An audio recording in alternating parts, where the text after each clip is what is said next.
बिस्मिल्लाहिर्रहमानिर्रहीम अस्सलाम वालेकुम। हमारा जो आज का नेक्स्ट टॉपिक है वो है मिसप्लेस्ड मॉडिफायर। हमारे सेंटेंस के स्ट्रक्चर के अंदर हमारी जो कंपोजिशन है, हमारे एसेस हैं, हमारे एप्लीकेशन है, हमारे लेटर्स हैं, हमारी स्टोरीज हैं, इनके अंदर मॉडिफायर्स जो हैं एक प्रोमिनेंट हैसियत रखते हैं। क्योंकि मॉडिफायर्स के बगैर जो है एक सेंटेंस जो है बिल्कुल डल किस्म का रहता है, जिस तरह एक सहरा होता है, ना वहां पर पानी हो ना वहां पर सब्जा हो, कुछ भी ना हो। तो मॉडिफायर जो होते हैं वो आपके सेंटेंस को एम्बेलिश करते हैं, ड्रेस अप करते हैं। लेकिन कभी कभार ऐसा होता है कि मॉडिफाई जिस वर्ड को हम मॉडिफाई करना चाह रहे हैं, जिस नाउन को या प्रोनाउन को हम मॉडिफाई करना चाह रहे हैं, हम जो उसका मॉडिफायर जो है उसको जरा फासले पर रखते हैं।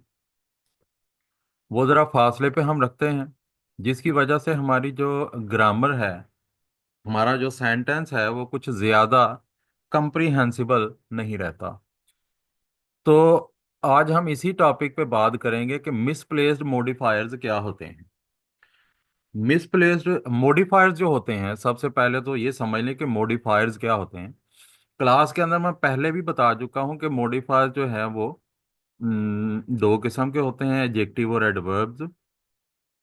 एडजेक्टिव और एडवर्ब्स दोनों को जो जनरल नाम दिया जाता है वो मॉडिफायर्स का है। अब देखना यह है कि ये मिसप्लेस्ड कैसे होते हैं। मॉडिफायर्स ऐसे वर्ड्स या फ्रेजेस को कहते होते हैं जो हमारे जुमले के अंत को ड्रेस अप करते हैं, अदरवाइज प्लेन सेंटीमेंट, यानी जो सीधे साधे जज्बात होते हैं इनके अलावा उनको ड्रेस अप करते हैं। मॉडिफायर्स के लिए अहम बात यह है कि वो उस लफ्ज या उन अल्फाज के बिल्कुल करीब रहें जिनको उन्होंने मॉडिफाई करना होता है। अगर वो कुछ ज्यादा दूर रहेंगे तो फिर हम उन्हें मिसप्लेस्ड मॉडिफायर्स का नाम दे देंगे। यानी उस वर्ड से या उस फ्रेज से जिसको हमने मॉडिफाई करना है उससे जरा दूर होंगे, तो फिर हम इसे मिसप्लेस्ड मॉडिफायर का नाम दे देते हैं।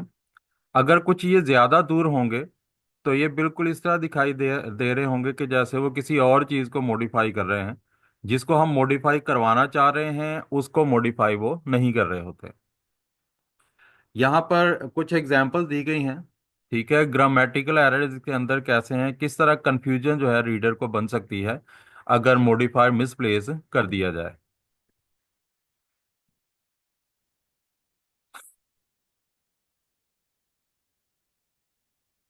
यहाँ पर लिखा हुआ है, you will often find an adverb between the subject and the verb of a sentence, but unless it is in modifying the verb, it is a misplaced modifier. For example, वो कहता है कि आप अक्सर एक एडवर्ब जो है subject और वर्ब के दरमियान में पाएंगे। एक जुमले के सब्जेक्ट और वर्ब के दरमियान में पाएंगे, लेकिन जब तक ये वर्ब को मॉडिफाई नहीं करेगा ये मिसप्लेस्ड मॉडिफायर होता है। For example, he nearly drove the car for 6 hours a day. अगर आप गौर करें तो हमारे पास सब्जेक्ट है ही, ड्रोव हमारे पास वर्ब है, दरमियान में हमने नियरली का इस्तेमाल कर दिया है। अच्छा, फिर आगे देखें, the car for 6 hours a day. अब यहां पर देखें, he drove the car for nearly 6 hours a day. अब मसला ये है कि ऊपर वाले सेंटेंस की ट्रांसलेशन बन रही है, ऊपर वाले सेंटेंस में क्या ट्रांसलेशन बन रही है, उसने तकरीबन ड्राइविंग की। द कार यानी कार की तकरीबन ड्राइविंग की थी। ड्राइविंग जो होती है वो तकरीबन नहीं होती है। The car for 6 hours a day, यानी दिन में 6 घंटे उसने तकरीबन ड्राइविंग की। हालांकि होना चाहिए था तकरीबन 6 घंटे दिन में ड्राइविंग की, लिहाजा he drove the car for nearly 6 hours a day. ये नियरली जो है एडवर्ब के तौर पर इस्तेमाल हुआ है। एडवर्ब्स के एडवर्ब के तौर पर इस्तेमाल हुआ है क्योंकि ये सिक्स को मॉडिफाई कर रहा है। सिक्स क्या है? एक एडजेक्टिव है। सिक्स एक एडजेक्टिव है, तो इसको इसने मॉडिफाई करना था। सिक्स को मॉडिफाई करना था, ड्रोव को मॉडिफाई नहीं करना करना था। The adverb nearly is modifying the adjective six, not the verb drove, यानी जो एडवर्ब है नियरली, ये एडजेक्टिव को मॉडिफाई कर रहा है, सिक्स को मॉडिफाई नहीं कर रहा। यानी ये is modifying the adjective six, यानी सिक्स को मॉडिफाई करना है इसने, ना कि वर्ब ड्रोव को। Just put the adverb in front of the adjective, it is modifying. लिहाजा एडवर्ब को उस एडजेक्टिव से पहले लगाएं जिसको इसने मॉडिफाई करना है, क्योंकि ड्राइव तकरीबन ड्राइविंग करना नहीं होता, हाँ तकरीबन 6 घंटे होते हैं।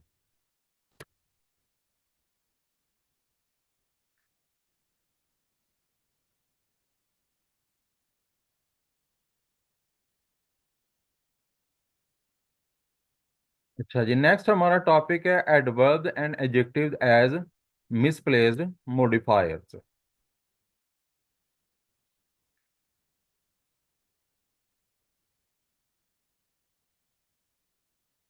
तो जैसा कि आप देख रहे हैं, a commonly misplaced modifier is an adverb. आम जो मिसप्लेस्ड मॉडिफायर होता है वो एक एडवर्ब होता है। एडवर्ब क्या करते हैं? Modify both verb and adjective. ये वर्ब्स को भी मॉडिफाई करते हैं, एडजेक्टिव को भी मॉडिफाई करते हैं। ये मिसप्लेस्ड मॉडिफायर जो है, अक्सर अक्सर साउंड करेक्ट सही लगते हैं, लेकिन ये सही होते नहीं। इन एग्जाम्पल को ज़रा चेक करें, जो एग्जाम्पल आगे दी जाएंगे मिसप्लेस्ड एडवर्ब की। और ये देखें, how a quick wording change, यानी एक तेज wording change can clear them up, उनको कैसे क्लियर अप कर सकती है। The modifiers are underlined and their nouns are in bold. जैसे यहाँ पर देख लें, words that function as both adverb and adjective can also be difficult to place.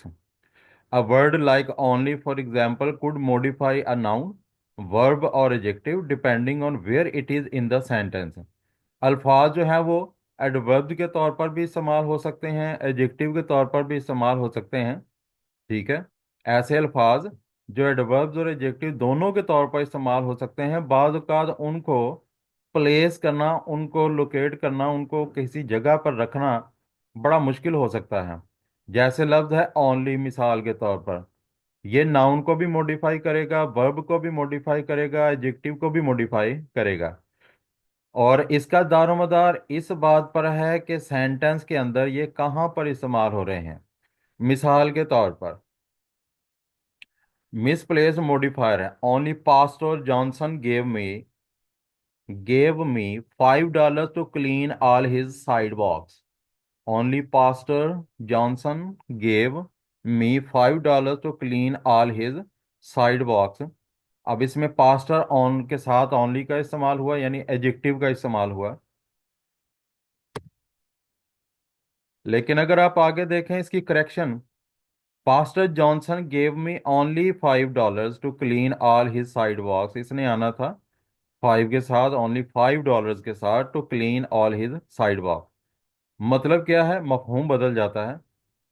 ऊपर वाले सेंटेंस में अगर आप देखें तो मतलब है, सिर्फ पास्टर जॉनसन ने मुझे अपनी सारी साइड वॉक्स, यानी अपने सारे जो फुट पाथ्स हैं उनको साफ करने के लिए $5 दिए।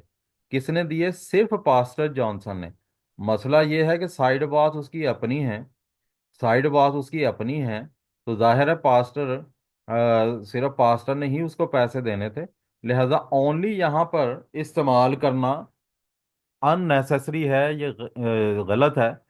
होना ये चाहिए था, pastor Johnson gave me only $5 to clean all his side box, यानी सिर्फ $5 दिए।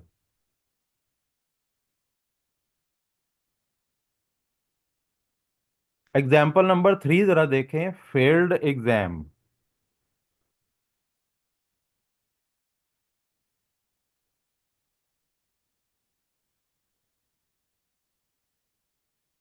क्योंकि एडवर्ब जो है वो एडजेक्टिव और वर्ब दोनों को मॉडिफाई कर सकते हैं, ये बड़ी आसानी से मिसप्लेस हो जाते हैं। एक और मिसाल यहाँ पर एग्जाम्पल पढ़े, मिसप्लेस मोड ही it Iris almost failed every exam she took. Almost failed, इंसान तकरीबन फेल नहीं होता, इंसान तकरीबन फेल नहीं होता, या तो मुकम्मल फेल होता है या फिर पास होता है। तो ये फेल्ड के साथ ऑलमोस्ट लगाकर इसका मानी जो है बड़ा एम्बिगुअस किस्म का बना दिया है। शी टुक, करेक्शन इसकी क्या होगी, Iris failed almost every exam. ठीक है, ऑलमोस्ट एवरी एग्जाम, एवरी के साथ ऑलमोस्ट का इस्तेमाल करना था। एवरी एग्जाम शी टुक, तकरीबन हर इम्तहान में आयरस फेल हुई, जो भी इम्तिहान उसने दिया था। अच्छा, फिर एक वर्ड को मूव करके, एक वर्ड को जब आप मूव करते हैं तो इन दोनों सेंटेंसेस के अंदर बड़ा मुख्तलिफ मानी बन जाता है। एक ही वर्ड को आपने ऑलमोस्ट को मूव कर दिया, एवरी के पास ले आए, तो सेंटेंस जरा बेहतर हो गया। पहले जुमले में ऑलमोस्ट जो है वो फेल्ड को मॉडिफाई कर रहा है, जिसका मतलब है कि आयरस जो है बमुश्किल है हर इम्तिहान में पास हुई। However the corrected sentence shows that almost actually modifies every, revealing that Iris failed most of her exams and only passed few। यानी तकरीबन हर इम्तिहान उसने दिया था, लेकिन पास जो है वो बहुत कम ही हुई है। एग्जाम्पल नंबर 4 है पीपल हु लॉफ। एक और एग्जाम्पल देखें। Another example of misplaced adverbs comes from using adverbs of frequency. Adverbs of frequency है, जैसे people who laugh are rarely sad. ठीक है, यानी लोग जो हंसते हैं वो शादो नादर ही उदास होते हैं, ऐसा नहीं है, गलत है ये। ठीक है, जो लोग हंसते हैं ऐसा नहीं होता कि वो कभी उदास नहीं होते। तो यहाँ पर देखें, सही होना चाहिए people who rarely laugh are sad. ठीक है, जो लोग शादो नादर ही हंसते हैं वो ही उदास होते हैं, यानी कभी कभार ही बहुत कम हंसते हैं वो उदास होते हैं। तो ये सेंटेंस हमें क्लियर मानी दे रहा है। Participle phrases as misplaced modifiers। Participle phrases,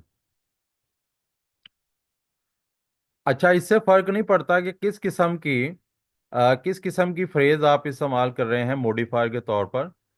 इसे नाउन के बाद ही आना चाहिए जिसको इसने बयान करना होता है।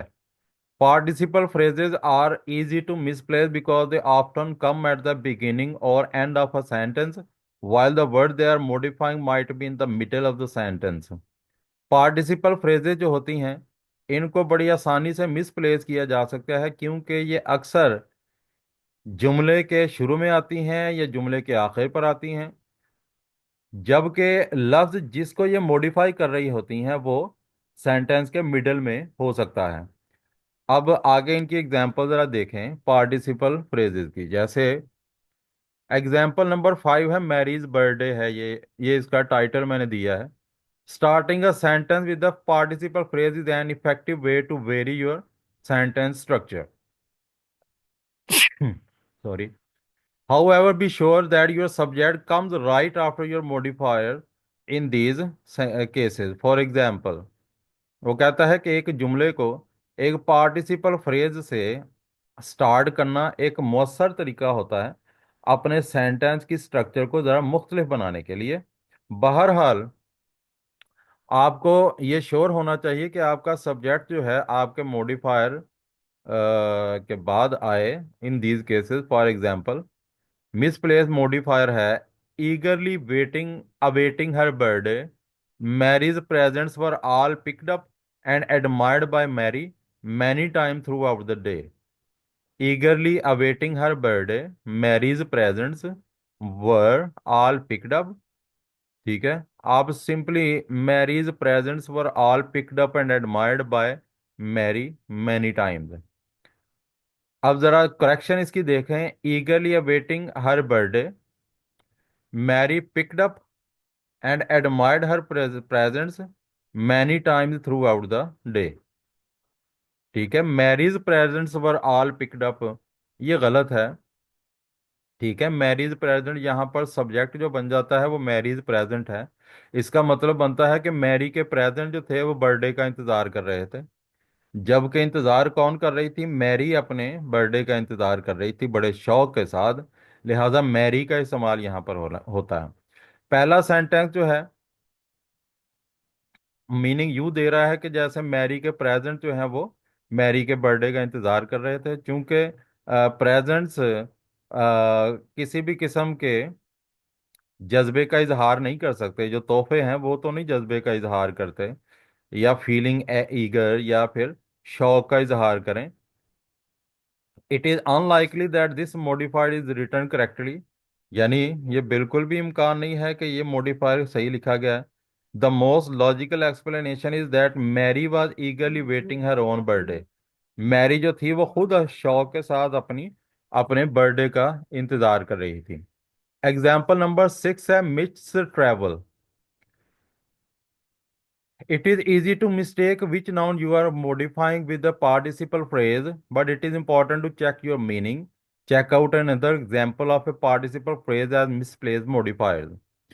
यानी इसमें गलती करना आसान होता है कि किस नाउन को आप मॉडिफाई कर रहे होते हैं एक पार्टिसिपल फ्रेज की मदद से, लेकिन ये अहम होता है कि इसके मानी को चेक कर लिया जाए। एक और एग्जांपल देखें, जैसे tired of all of the nights in hotels, delight overcame Mitch when his boss finally said he didn't have to travel anymore. अब यहाँ पर देखें, टायर्ड से शुरू हो रही है फ्रेज जो कि पार्टिसिपल फ्रेज है। आगे हमारा सब्जेक्ट कौन सा है? Delight.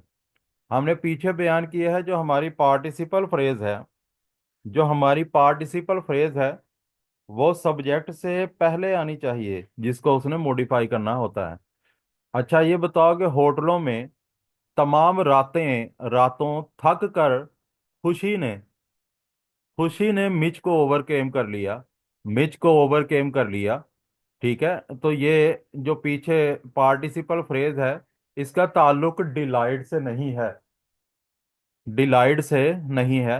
When his boss finally said he didn't have to travel anymore, यानी हमारा सब्जेक्ट जो है वो डिलाइट नहीं है। Correction, tired of all of the nights in hotel Mitch was delighted. खुश कौन था? मिच। थका हुआ कौन था? मिच। लिहाजा पहले पार्टिसिपल फ्रेज आएगी tired of all of the nights in hotel Mitch was delighted when his boss finally said he didn't have to travel any more. लिहाजा हमारा सब्जेक्ट मिच है। जो पीछे जो ऐसा साथ है थकावट के, वो भी ऐसा सा मिच से रिलेटेड है, ऊपर डिलाइट से रिलेटेड नहीं है। Example number 7, his sisters horse. Participle phrase that begin with the participles named or called can be problematic in a sentence। यानी पार्टिसिपल फ्रेजेस जो पार्टिसिपल से शुरू होती हैं, नेम्ड और कॉल्ड, ठीक है, can be problematic in a sentence. जैसे नेम्ड आ गया या कॉल्ड आ गया, ये बाद का किसी जुमले में प्रॉब्लमेटिक हो सकते हैं। अगर आप इन फ्रेजेस को मिसप्लेस कर देंगे तो आप किसी रॉन्ग नाउन को रीनेम कर रहे होते हैं। फॉर एग्जाम्पल, मिसप्लेस मॉडिफायर क्या है? James bought a horse for his sister called Prince. James जो है, James bought a horse, James ने एक घोड़ा खरीदा, फॉर हिज सिस्टर अपनी सिस्टर के लिए, कॉल्ड प्रिंस। अब यहाँ पर सिस्टर को मॉडिफाई कर रहा है क्योंकि हमने पार्टिसिपल फ्रेज जो है सिस्टर के बाद इस्तेमाल किया है, तो इसका मतलब है कि सिस्टर को मॉडिफाई कर रहा है। सिस्टर प्रिंस, सिस्टर को प्रिंस कहा जा रहा है। करेक्शन क्या होगा? James bought a horse called Prince for his sister. Horse जो है उसको प्रिंस कहा गया है, लिहाजा ये लफ्ज कॉल्ड जो है ये हॉर्स के लिए इस्तेमाल होना चाहिए था, ना कि सिस्टर के लिए। आगे देखें, prepositional phrases as misplaced modifiers। Another common modifying phrase that tends to be misplaced is the prepositional phrase। These misplaced modifiers can make one noun sound like it is an entirely different and often strange location। वो कहता है कि और common modifying phrase जो misplace हो जाती है वो है प्रेपोजिशनल फ्रेज। ये मिसप्लेस मॉडिफायर जो है एक नाउन को यूं दिखाई देंगे जैसे ये बिल्कुल ही मुख्तलिफ हैं और अक्सर अजीब लोकेशन पर हैं। जैसे children's paper plates. Modifiers can function as object complements in a sentence. यानी मॉडिफायर्स एक सब्जेक्ट के एक सेंटेंस में ऑब्जेक्ट कॉम्प्लीमेंट्स के तौर पर भी इस्तेमाल हो सकते हैं। ये जानना जरूरी है। इसका difference between direct objects and indirect objects के दरमियान में डिफरेंस जानना जरूरी होता है जब वो प्रेपोजिशनल फ्रेजेस का इस्तेमाल कर रहे हों और वो भी ऑब्जेक्ट के कॉम्प्लीमेंट के तौर पर। That way you don't accidentally modify the wrong noun for example, यानी इस तरह आप हादसाती तौर पर या गलती से रॉन्ग नाउन को मॉडिफाई न कर सकें। For example, she served sandwiches to the children on paper plates. ठीक है, उसने सैंडविचेस जो हैं वो बच्चों को दिए ऑन पेपर प्लेट्स। यहाँ पर चिल्ड्रन के साथ ऑन पेपर प्लेट्स का जिक्र किया गया है, इसका मतलब चिल्ड्रन जो है वो पेपर प्लेट्स पर थे। करेक्शन क्या है, she served the children sandwich on paper plates. Sandwich कहाँ थे, किस पर, ऑन पेपर प्लेट्स, लिहाजा ये मिसप्लेस मॉडिफायर है। बिकॉज द इनडायरेक्ट ऑब्जेक्ट इस वक्त चिल्ड्रन है is next to the modifier a reader may believe that. अच्छा, अब इनडायरेक्ट ऑब्जेक्ट जो है चिल्ड्रन, वो मॉडिफायर से आगे इस्तेमाल किया गया है। मॉडिफायर से आगे इसका इस्तेमाल किया गया है, तो एक जो रीडर है वो हो सकता है कि उसे ये यकीन हो कि बच्चे जो थे असल में पेपर प्लेट्स के ऊपर बैठे हुए थे। On paper plate is actually modifying the direct object sandwiches, तो सैंडविचेस को मॉडिफाई कर रहा है। All you need to do is move sandwiches right before the modifier.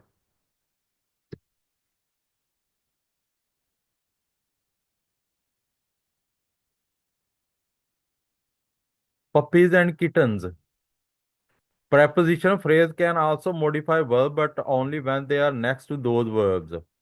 prepositional phrases जो हैं मॉडिफाई वर्ब को मॉडिफाई करते हैं लेकिन सिर्फ उस वक्त जब ये उन वर्ब्स के बाद में है। मिसप्लेस मॉडिफायर में जरा देखें, she saw a puppy and a kitten on the way to the store।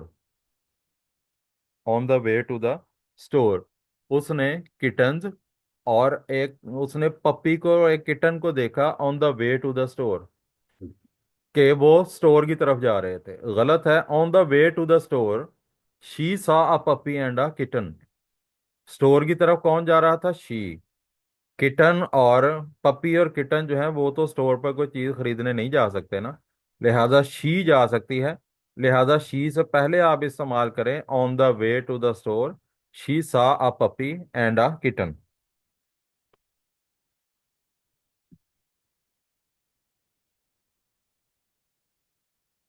आगे देखें, using passive voice in a sentence can lead to prepositional phrases as misplaced modifiers. जब आप पैसिव वॉइस का इस्तेमाल कर सकते हैं करते हैं तो प्रेपोजिशनल फ्रेजेस को प्रेपोजिशनल फ्रेजेस जो हैं वो मिसप्लेस मॉडिफायर बन सकती हैं। मिसप्लेस मॉडिफायर में एग्जांपल देखें, three offices were reported robbed by the Atlanta police last week. By the Atlanta police, इसका मतलब है एटलांटा पुलिस ने लूटा उसे। रॉब्ड का मतलब लूटा। तो करेक्शन है, the Atlanta police reported that three offices were robbed last week. As it read, पहला जुमला जो है यूं लगता है कि एटलांटा पुलिस ने खुद तीन ऑफिसेज को लूटा, क्योंकि एटलांटा पुलिस जो है वो पार्टिसिपल के फौरन बाद आ रही है। एटलांटा पुलिस जो है ये पार्टिसिपल के फौरन बाद आ रही है, रॉब्ड के बाद। वर्ब रिपोर्टेड के बाद नहीं आ रही, यानी रिपोर्टेड जो है,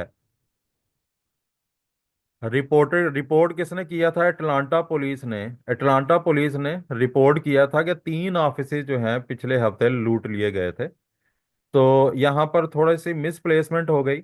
तो एटलांटा मतलब ये बन रहा है कि एटलांटा पुलिस जो है उसने लूटा था, रिपोर्ट किसी और ने किया था।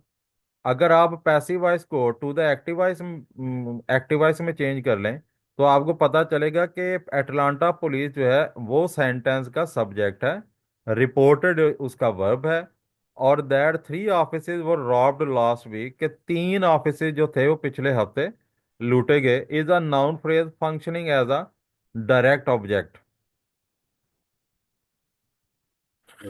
अच्छा, इसके बाद हमारा अगला टॉपिक है डैंगलिंग मॉडिफायर। डैंगलिंग मॉडिफायर एक ऐसा लफ्ज या फ्रेज होता है with a sentence that does not clearly refer to a specific subject, जो वाज़े तौर पर किसी खास सब्जेक्ट का हवाला नहीं देता।